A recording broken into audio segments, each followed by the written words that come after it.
If you missed part 1, go check that out first. So we saved a beautiful owl cover and stitched up custom pages because standard sizes are boring, right? So now in part 2, we're tackling the spine, getting messy with fabric and making it all finally come together. But let's not get ahead of ourselves. Picking up right where we left off, the collaging on the index cards is done, and now it's time to bring in some stenciling magic. Let's go! So once I have my collages on all 4 sets of cards, I'm going to use the same stencils that we used on the other sides. And this time we'll add some structure paste through them. And I'm not going to do the same design that I've done on the front. So this one has a swirly one. So I'm not going to use the swirly one on the other sides. So I'll just check which design is on which, so we don't have the same ones. Okay. I'm going to use this structure paste by Marabu, which is a German company. It says it's fine grained, but it's actually quite coarse in my opinion.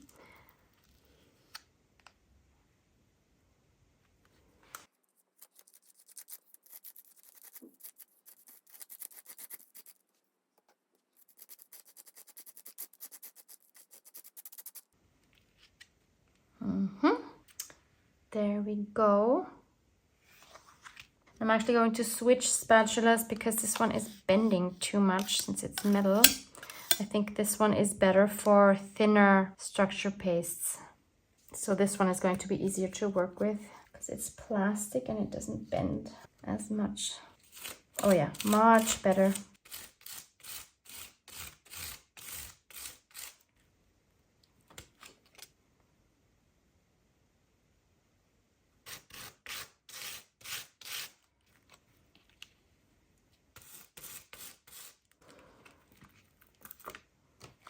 Oh no, this one looks fuzzy because I think some of the, yeah, look. I don't know, did I use the wrong side? Something went wrong here, but it's okay. We have a fuzzy image. We'll just go with it.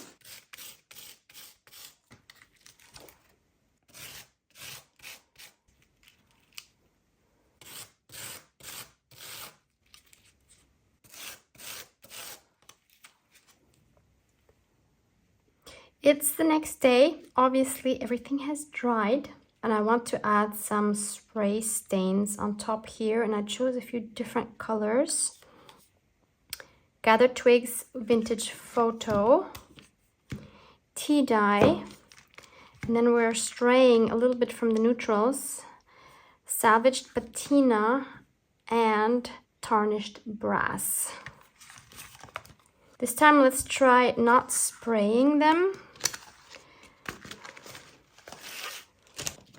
Wait, forgot my gloves. So we'll mist them again like before. Let's start with something light. I mean, these spray stains, they're very pigmented and they are dark. I said I didn't want to spray, so I'll take the nozzle. Let's see if that's enough. Maybe not. Maybe we will have to go back to spraying. But you see how dark this is? The same tea dye as a Distress Oxide is so much lighter and actually has a completely different color. Not loving this. This is too brown for me. So let's take that off again. Instead, we do Salvaged Patina.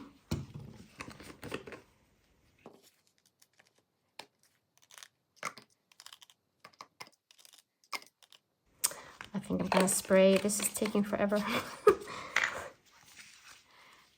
I wanted a little more control. Of course I did. I'm a perfectionist. Sometimes you just gotta let go. Let the sprays do their thing. Okay, loving that. And then, let's see what happens if we don't dry it. So adding the tarnished brass. Ooh, I'm loving this. Yep, I'm gonna leave it just like this actually. So this is what we have when it's dry, and I absolutely adore these two colors together. So I will use the same colors for the other 3 card sets. Why change something that looks good?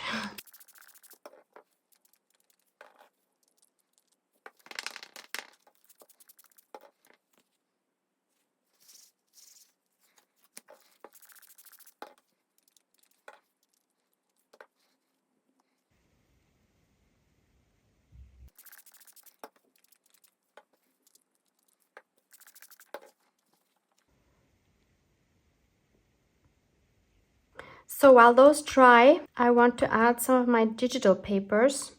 And again, we need to do something with these. Yes, we could just fold them in half like this, and I might do that with some of them because the width is fine. But I also want some of these like full length. And these here, I think also go well when we turn them vertical. And I'm thinking to just put them back to back, then I don't have to worry about the blank white side. And then do the same thing we did before by adding another paper so that we can fold it. And now I am actually going to use this beautiful vintage, what are these called? I just forgot what these are called. Oh my goodness. It will come. Anyway, I think the colors are perfect together. So I will cut this down to fit here, just like I did with the blue papers and the coffee dyed ones, and then fold this over that cut piece and sew along here and where the crease is. And I'll have one of these double pages per signature, so 4 in total. And I'll use this as a template so that they are the same. Oh, and I forgot to say, I'm going to sew around the edge here so that these are together. Obviously, you could also glue them together. Did I even mention what this kit is called? This is one of my older kits, but I still really like it. And this is printed on regular copy paper, so the quality would be more vibrant if you were to print this on matte photo paper. And the kit is called Lovely Summer... Wait, what is it called? I'm sorry. Lovely Summer Backgrounds. I will link this kit for you below as well. So I've sewn around it once, and if I wouldn't sew it, then I would probably use double-sided tape so that there is no warping. And now I can just take this, which I have already cut to the same height, and fold this over it. And actually this is not the same width as this one, which I actually like even better because it's nice to have a variety. And that just happened so that I can still have 4 pieces. Otherwise, the last one would have been very narrow. So I decided to split it up like that. So I'll sew here and here, just like with the other ones. So, but maybe we should, let's turn this around so that we don't lose. Oh, it's ledger paper. There we go. Because I don't want to lose any of this. So I'm going to have it like this. And just like with the other one, let's add some glue to keep it in place. And here you see why I'm not a fan of glue stick. Do you see how it's completely like mucked up? Oh, I hate this. It is kind of hot, maybe that's why. Ugh.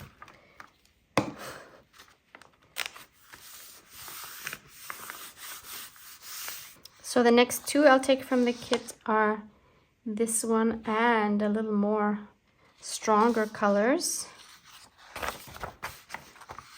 So next 2 are this one and this one.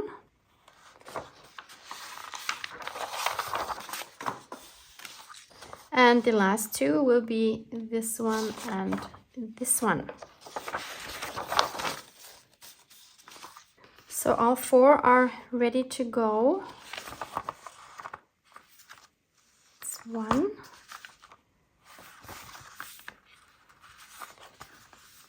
2,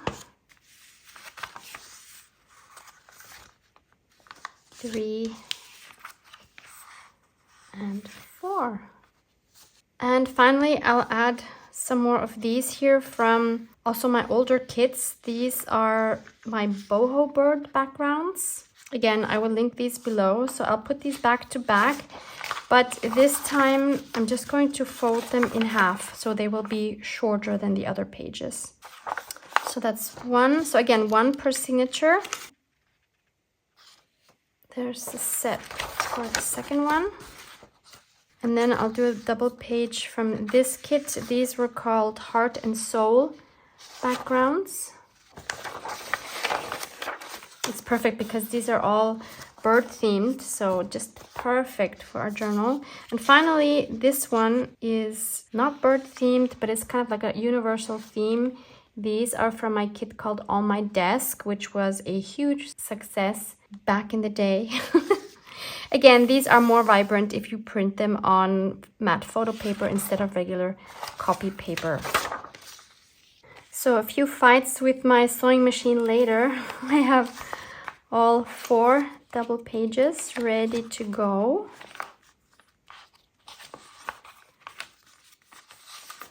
And I think now we have all of our pages that we need for our signatures.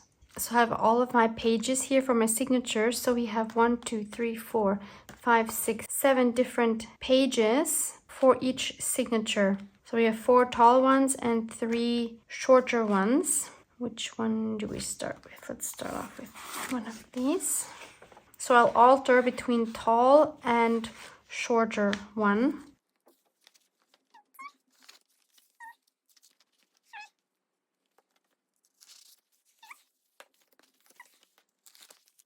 And 7. Let's see how. Yeah, that should actually be okay. I thought they would be thicker, but this actually feels okay. Might have to trim some of these edges down. Let's see. And I'll follow the same sequence for each of the signatures.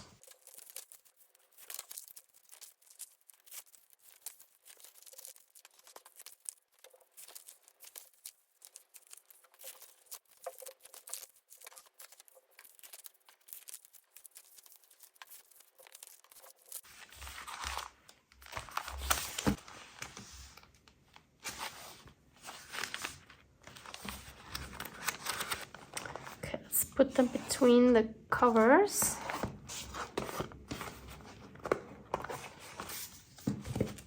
So some of these are sticking out a little bit, these coffee dyed ones, so I will cut those down a little bit. I think the rest is pretty much okay to go. Okay, cut them all down. Now we are good to go, and I love all the threads sticking out everywhere. I also really like the spine. Should we do some kind of an open spine binding? Haven't had too much luck with those in the past concerning stability, so not sure. Okay, let me think about the spine options. So I have evaluated the situation and come to the conclusion that I'm not making an open spine, even though I understand it's really a shame to cover this beautiful spine here, but I would rather have these covered than have a spine which is wobbly, which is what has happened in the past when I tried different versions of open spines. So I would like to have a sturdy journal, especially this one I think is so cute. I would hate to mess it up now because of the binding. So I'm going to make a soft spine using canvas. I love the canvas material because it is very flexible, but it is very sturdy at the same time. This one is 280 grams, A4. You can find pads like this on Amazon. So how do we calculate how wide the spine needs to be? In Europe, so I'm working with centimeters.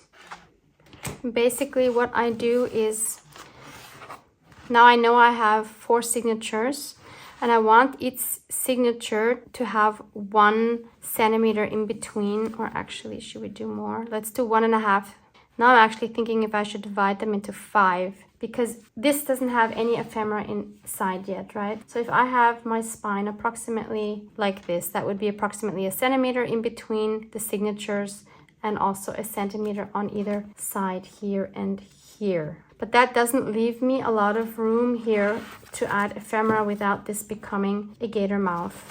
So I would actually rather do 1.5 centimeters, which would leave quite large gaps here at the ends, which I don't think is very pretty. So you could change that by making one more signature, and then they would be more even spaced because each one would have less papers.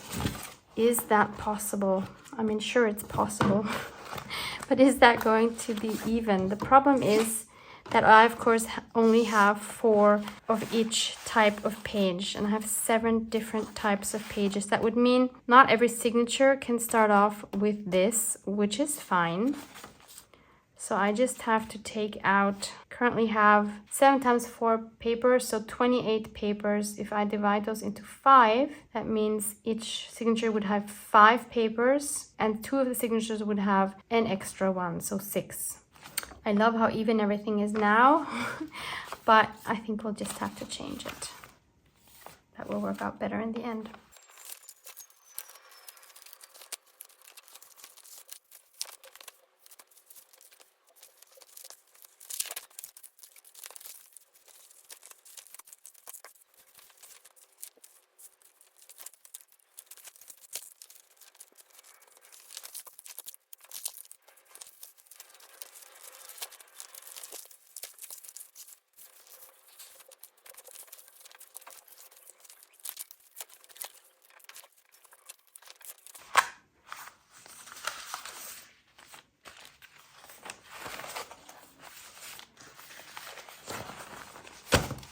So here we have 5, and now I think they are more evenly distributed.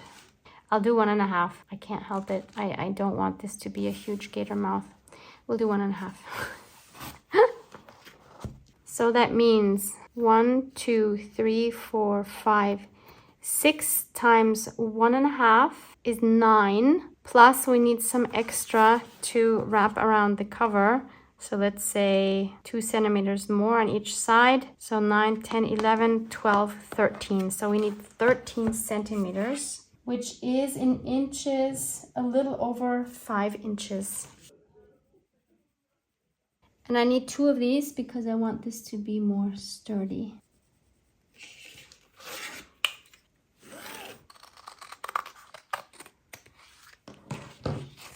So then I'm gonna glue these 2 together just in the middle and stitch around the whole thing. If you're not going to stitch, then obviously do a better job than I am gluing these together. You don't want those coming apart. And I just realized that I forgot to cut the height. Okay, these 2 are together, and I actually think it doesn't matter whether you have glued both fronts to each other or front to back, so that you have the gessoed side on both outsides. It really doesn't matter because in my case we'll be covering this anyway. So the next decision we have to make is how do we want to attach this to our hardcover.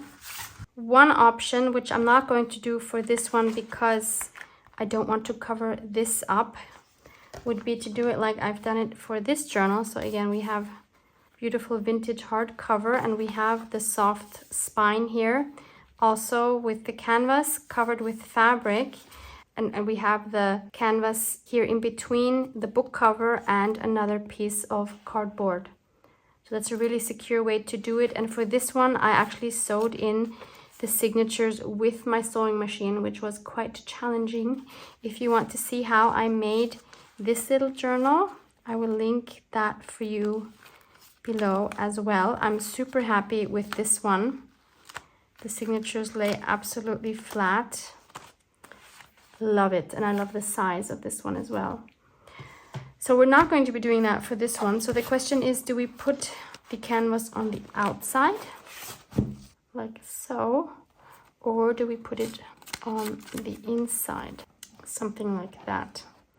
But since we have these open bits here, which of course we could paint easily, I think this time I'll go for putting it on the outside to cover this. So I've chosen some fabrics that I want to add here. These, I think they're all Seth Apter. So this one we used on the inside. This was the Look Within. Then this one here. Yeah, so this one I think is the same series and it's called Received. It's so helpful to always have the name in the fabric. Then this one, actually I'm not sure, is this Seth Apter? Yeah, it is. Then this one is the same series and it's called Summer Splash. And finally we have this one. Guess what the name is? Dream Big. And it's the same series, Love Out Loud, Seth Apter. And I think all of these are really fun and work really well with our cover. So I want to, I think I'll tear 4 pieces and then just put 4 stripes here. Another option would be to tear smaller pieces and do some sort of a patchwork, but I'll just go for 4 different pieces. So in the end, I decided to only go with 3. I'm not using this one. And I have the Look Within here because I think this is perfect for a journal cover, to look within the journal. Yes. And then we also have the Dream Big, which will go on the bottom here. And in between, we have this one. The text actually is sideways, but do we care? No. So that will be like that. And I think that will be very cute. Yes. So we just need to glue these on. Actually, this is wrong. It should be like that. So let's start with this one. And again, we'll just use some PVA glue or tacky glue. Let's water it down.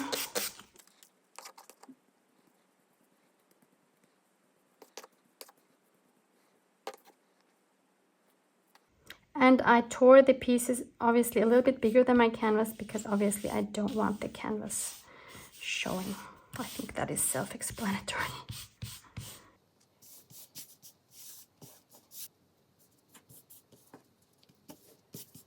And I'll do the same thing for the inside. I already have my pieces torn.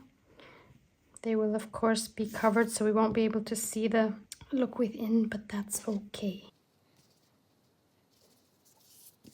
So both sides are glued down and this thoroughly needs to dry before I can sew it, because otherwise I'm really going to mess up my sewing machine, which we don't want, right? So I'll do this in the morning and then we can finish it up. So it's the next day and my spine is finished. You can see the subtle white stitching as well, and you can see I also went around the Look Within and also the Dream Big, and then I also stitched around each of these individual squares, or not squares, rectangles. And because the front and the back had similar sized rectangles, it worked out that when I sewed through, it also worked for the back rectangles. You know what I mean? It's not as relevant for the back because these will be covered with the signatures anyway. So I'm very happy with this. This is now quite stiff, I have to say. You can kind of help it here by bending the sides up a little bit. But there's one more thing I'm potentially adding. I found this beautiful piece of fabric. This looks like it came from one of those fabric sample books. I was sent this kindly quite a while ago, and I think this might be the perfect place to put this adorable dragonfly on the spine somehow. But I only will do that if I manage to cut that out fairly precisely, which should work. Okay, so this seems to be going better than I anticipated. I think this fabric, it seems like it's some kind of a silk, raw silk or something like that. From your comments from part 1, by the way, thank you so much to all of you who have come back for part 2. So many of you seem to enjoy part 1 and this type of video, so that makes me happy because these videos are also a lot of fun for me to make because I never know what's gonna happen. But having said that, that's the case in most of my videos. No, but I do love making journals, especially if they're not like the norm. So it seems like we're all having fun, so that's perfect. And what really surprised me in your comments is how many of you have this beautiful owl book or a similar version. Some of you have this owl book, but the owl looks a bit different. And some of you, or actually quite a few of you, have this exact same owl book in different languages from all over the world. It's absolutely fascinating. And I hope that some of you now feel encouraged to take that book that has been sitting on your shelf and you did actually purchase it to make a junk journal out of, but you just haven't had the nerves to cut into it. I totally get it. It's not an easy thing to do, but believe me, you're going to be so happy when you do, because then it's going to be uniquely yours, one of a kind, instead of something that many other people have as well. You know what I mean? And then it'll actually have a purpose, because you can't tell me that you're actually, except you, Maureen, sweetie, you're actually using it as a reference. But all of you that are not using that book as a reference, and it's just standing in your shelf for years and years, forgotten, getting dusty, make something with it. That goes for other books as well, not just this one. Although I did get one comment, the lady was appalled that I cut up such a beautiful book. But hey, I gave fair warning at the beginning of part 1 that if you can't handle it, this is not the video for you. So how gorgeous is she? Aww. Okay, she needs to definitely go here somewhere. Like this, she would stand out quite well. On the brown, obviously not so much. There she's camouflaged a lot. And down here, there's not really a lot of space. So I guess she's gonna go up here. But not until I have this attached to my covers. So how are we going to attach this? I've thought a lot about this, and of course it was one of those decision fatigue moments where I just couldn't decide. I mean, there's not that many options, Barbara. And still, I was struggling whether to just glue it on from on the outside. We said, did we say that? Yeah, I think we already decided that one at least. To glue it on the outsides, and that's it. But I would feel better if it's attached a bit more securely than just gluing it. So I'm going to use a method I have used a couple of other times already. For example, with this journal. This one I made, I think, out of, was it Amazon packaging? Something like that. It's regular cardboard from packaging. And this one got a cover do-over because I did not like the original cover, and now I absolutely love it. And you see here, this binding here, I just love it. It doesn't only look beautiful, but I also remember really enjoying making this.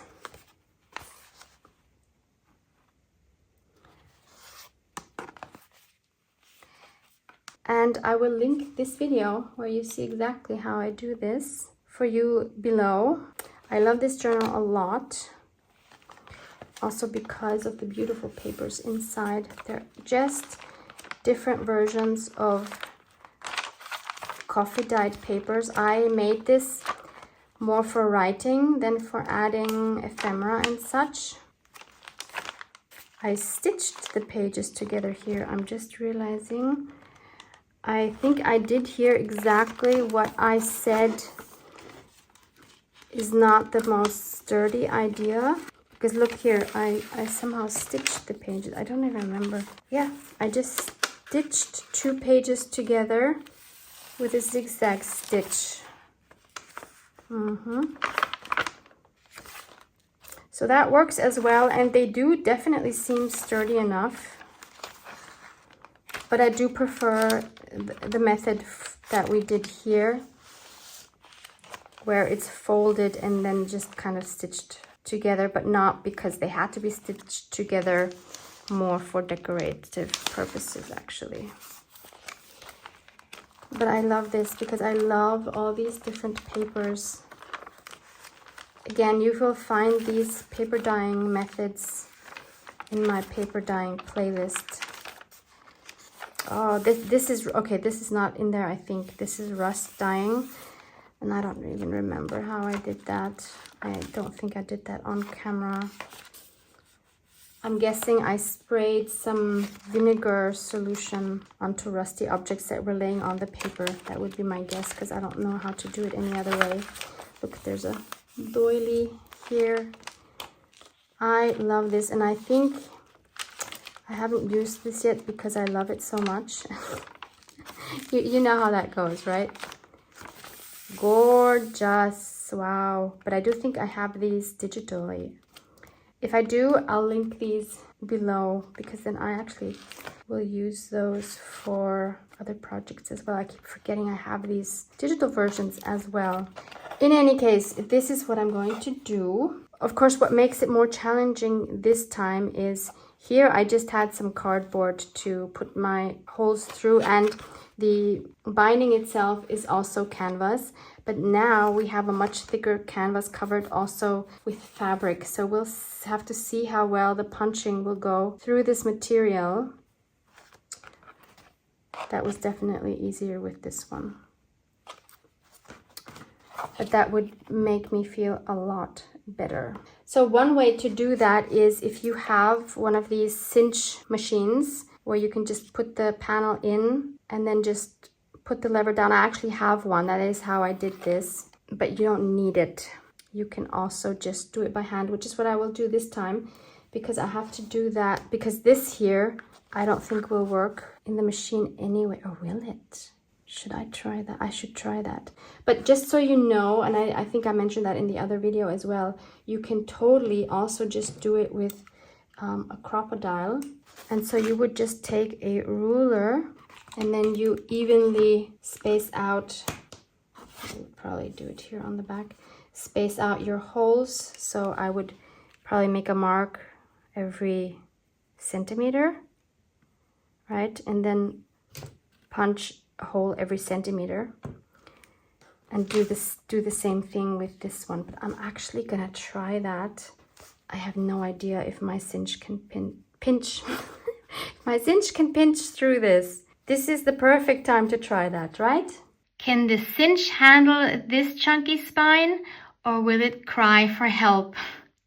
Stick around for the final episode because things get punchy, stitchy, and a little chaotic. But spoiler alert, the final journal might just be my favorite ever. You don't want to miss it. Love you guys. Mwah, mwah.